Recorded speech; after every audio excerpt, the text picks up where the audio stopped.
front of me is Samsung Galaxy A57 and today I would like to show you where you can locate all your downloads.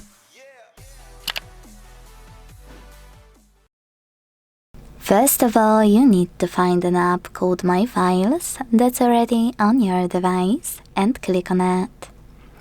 Then tap on Downloads.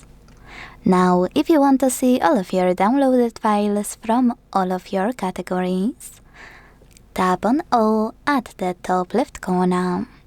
If you want to see downloads only from chosen source, in my case Chrome, click on it here.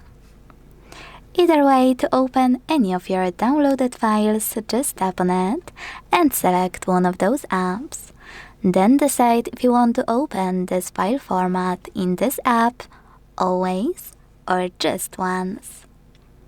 Now you can use all of those options at the bottom and 3 dots at the top right corner to manage your file, or you can hold it and use all of those.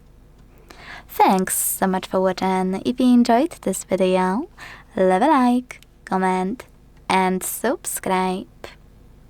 Bye!